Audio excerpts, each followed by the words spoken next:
Today on the Take On Board podcast, I'm speaking with Jane Davel about director development options in New Zealand. This is part of a mini-series about a whole range of board director development options that we will cover off on, like the Company Directors course, the Institute of Community Directors course, the Governance Institute of Australia course, Board Mastery Program, Governing for Purpose, Governing for Social Impact. There are so many options out there, folks, and this one's about the New Zealand stuff. So before we start today, I would like to acknowledge the traditional custodians of the land on which we record. For me, I am on the unceded lands of the Wurundjeri people of the Kulin Nation, and I pay my respects to elders past and present. I also pay my respects to any First Nations people who may be listening or watching today. I acknowledge their continuing connection to land, waters, skies, culture and country. I support Voice, Treaty and Truth for Aboriginal and Torres Strait Islander peoples in Australia, and I encourage others in the Take On Board community to do the same. Now, let me tell you about Jane. Jane is on the board of St Andrew's Village Trust and Rowing New Zealand, and she's also a trustee of the New Zealand Rowing Foundation. She's formerly been on the boards of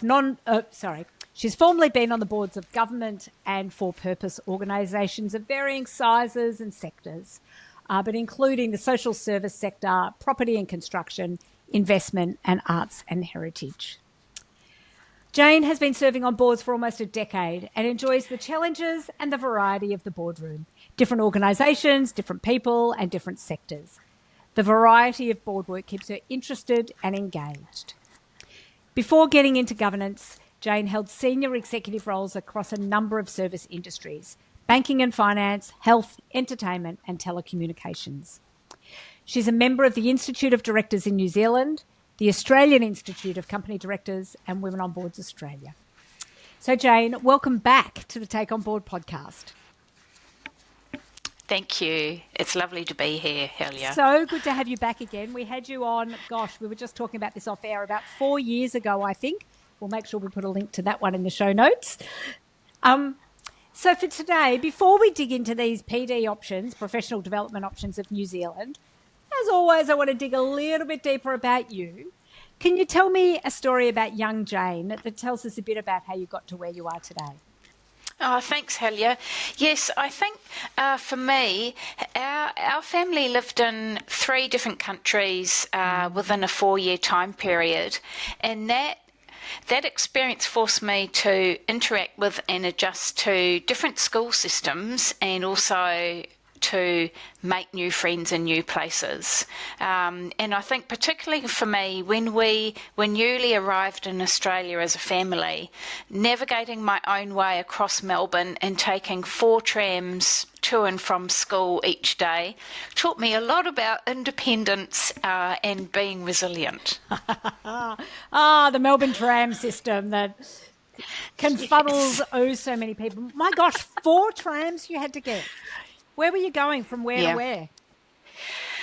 I was going from Parkville across to South Yarra. Oh, my goodness, which is actually not that far, really, but 4 trams makes it, Yeah.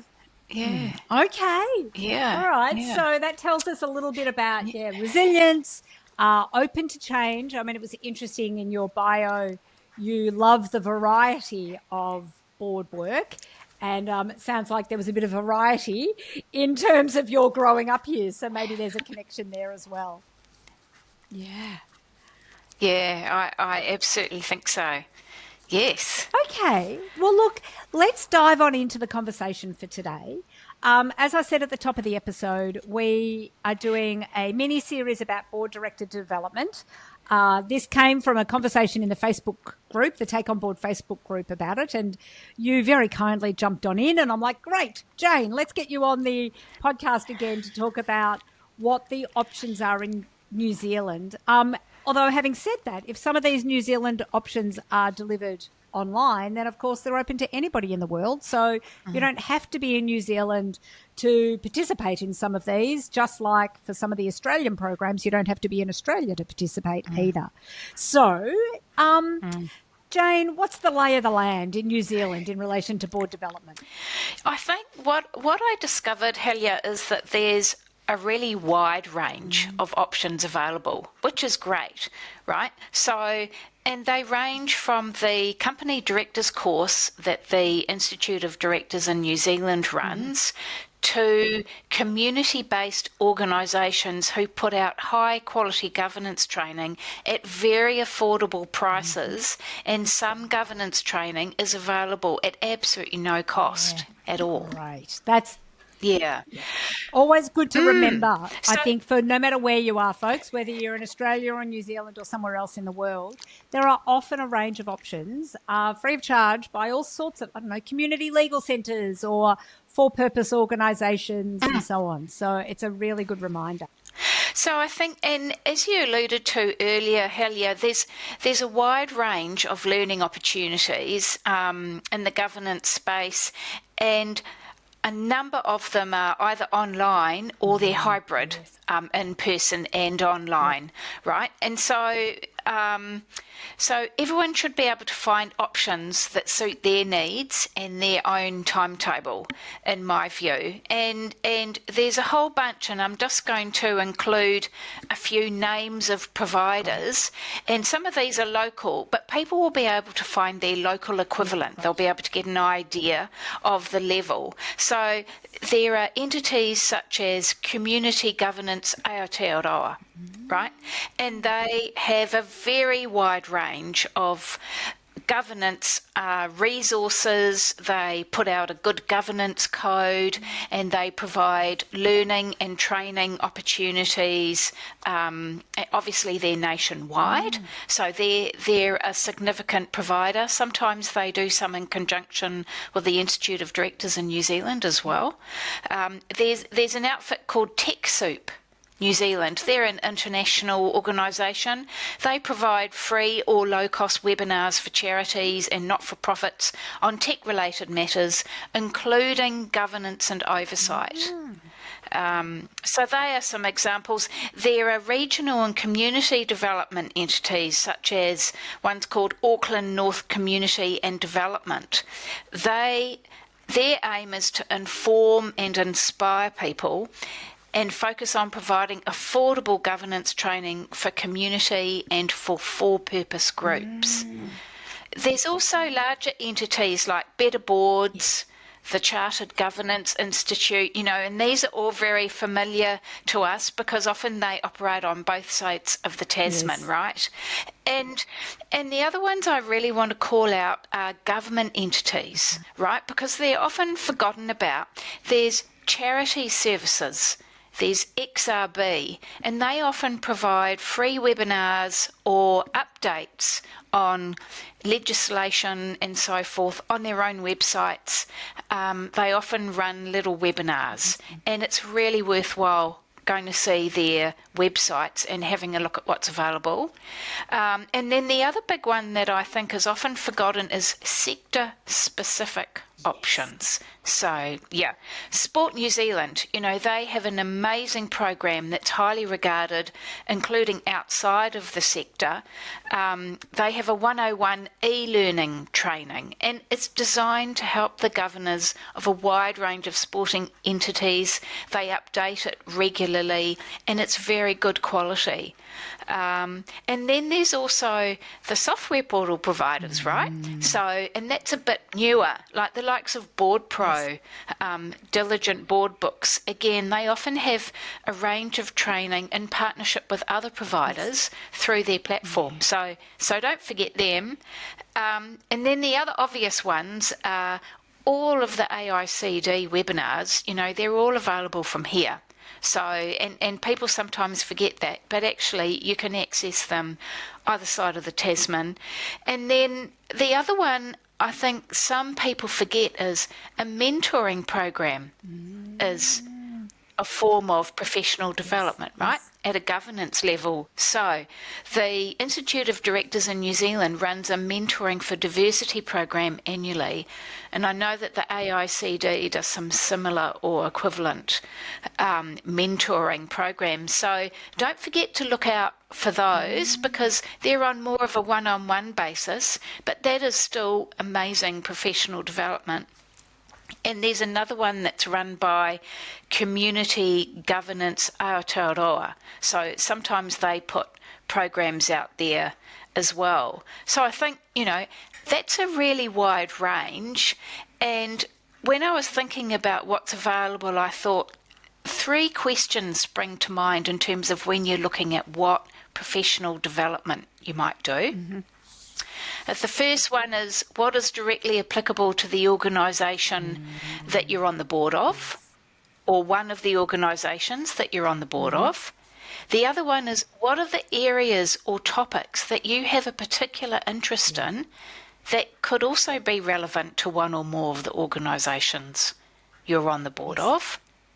And then the third one is, are there any specific topics or skills that you would like to improve upon or update your knowledge in? Yes. Yeah, that's a great little prompter, reminder, checklist, because it is a bit of a Venn diagram, isn't it, about what professional development you need as an individual, but what is also needed for your sector or organisation. Yeah. So I'm wondering there is a vast array, and you've talked about the New Zealand options.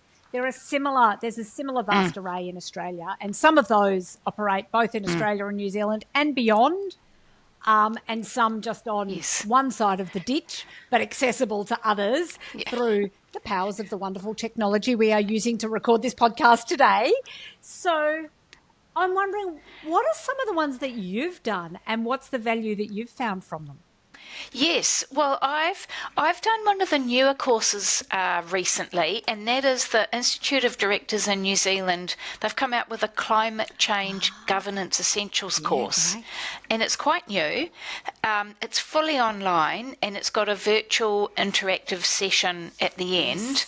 I found it really informative and useful. I found it greatly improved my understanding and made me aware of a lot of resources and references available on the subject. It took you through a lot of terms and definitions that are used within that area. And after completing that course, I felt a lot more confident in that area, especially as it pertained to sustainability objectives of the organisations that I serve on the boards of. So, I would highly recommend it.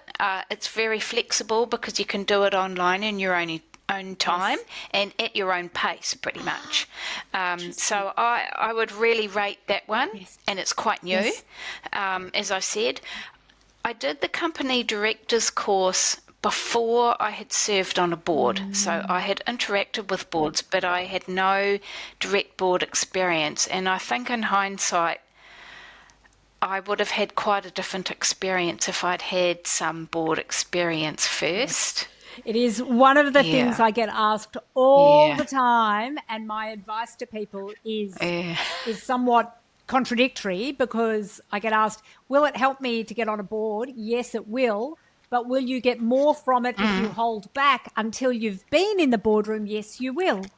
So if you can land yourself a boardroom role without having done the company director's course, and look, to be honest, I don't think it's ever going to be the one thing that gets you in the boardroom. Your skills and experience otherwise will be what gets you in the boardroom. So I always think it's best to hold back, to do it once you've been in the boardroom, and I would say preferably in the boardroom for at least a couple of years. Yes. Yeah, I think so. And, each experience is very different. I was thinking about, in terms of in-person courses that I've done, and one that I found very, very useful was Institute of Directors in New Zealand puts out an advanced health and safety governance course. It's a full day, but health and safety, is a really important area for risk management for board members these days. And irrespective of whether you're on a larger organisation or a smaller organisation, or you're for-profit or not-for-profit, you still have a lot of accountabilities. And I think I found that extremely worthwhile. It's very it's linked directly to the current legislation. So I think you come out of there having a very good level of knowledge, and again know where the resources are that you need to check to ensure that you keep up to date. Interesting. Okay. So that's one I would rate. And when highly, and there'll be an equivalent in Australia too, I'm sure. And when you said it's up to date with current legislation, I take it from that because I know in Australia it's obviously health and safety is not just about physical risk these days, it's psychosocial risk and psychological safety as well. I'm assuming that's what you mean there. Yeah, great. Yep. Yeah, interesting. Yes. Yeah. Yeah. Okay. So, and then the other ones that I found really worthwhile were AICD webinars, because, you can watch them anywhere. And you don't have to be a member. And I think for specific topic areas, I found them very useful, especially during COVID when you couldn't go to in-person. So it was a way of keeping your knowledge up to date, and when you are unable to go to in-person. But I think for New Zealanders, there's a wide range of webinars that you can take advantage of at any time, and it's a really good addition to your professional development, I think. Absolutely. And you mentioned this before, but the platforms, whatever board you're on, will have a platform, whether it's whatever, Board Pro, Diligent, whatever. There are often free webinars that can be accessed through whatever the board subscription is that you've got to those platforms as well. And of course, it was only as you were saying that, I'm like, well, podcasts are also a way of learning, and there is a whole range of those.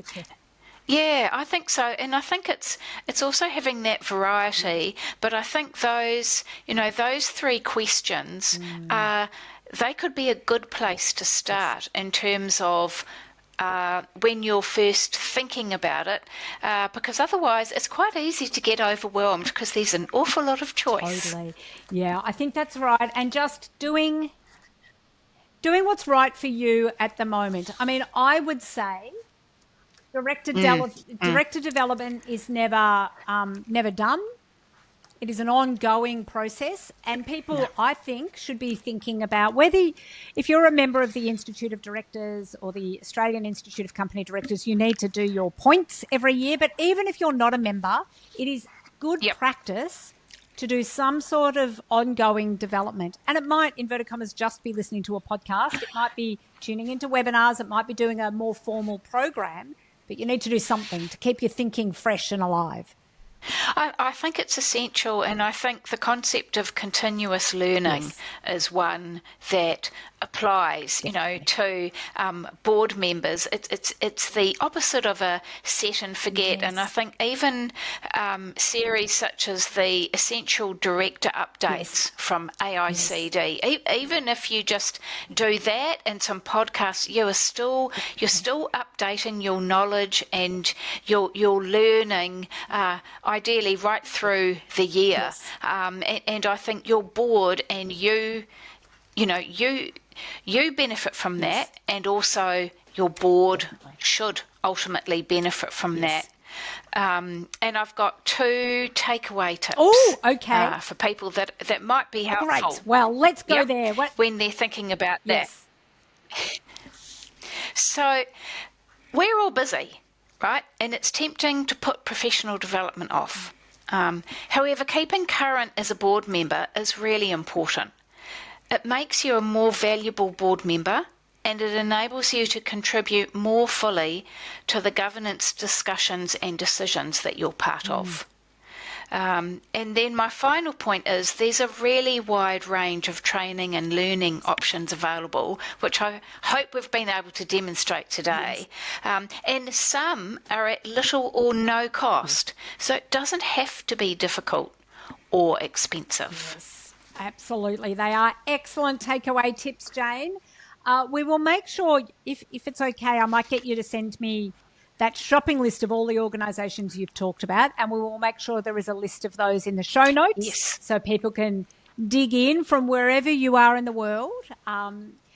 So we'll include that as a resource. But I wanted to check, is there any other resources you would like to share with the Take On Board community? I think there's one more. So as well as listening to podcasts, there's Julia Garland McLennan puts out the Director's Dilemma series, and that is a good one to check, because sometimes those situations that people face are similar to ones that either you have faced or you might face in the future. And it's a good test of your own knowledge to sit there and think, what would I do in that situation? And it's a good opportunity to learn from others, much like a podcast interview is. You're taking on board more information, more knowledge, and in the hope that you can apply it either in the present or at some point in the future. And I think it's all beneficial learning. Yes, absolutely. I know her newsletter's a bit, this sounds strange, but bear with me. It's a little creepy sometimes, because you read it and you go, oh my God, was she in the boardroom with us when we talked about that? Because they're familiar. Some of them are a little bit too familiar, but that's because they are common challenges that we share. So yeah, it's great. It is an excellent one. I'll link to that in the show notes as well, but also the episode I did with her around board reporting as well. So, Jane, thank you. Yes. Thank you so much for participating in the conversation. You're very welcome. It's a pleasure. In Facebook, for being open to the call and for sharing all of this marvellous wisdom. I so appreciate it, and look forward to seeing you in person someday at some professional development on either side of the ditch, where we can really geek out about this stuff. So thank you so much for joining us at the Take On Board podcast today. It's been an absolute pleasure. Thank you so much for having me, Elia.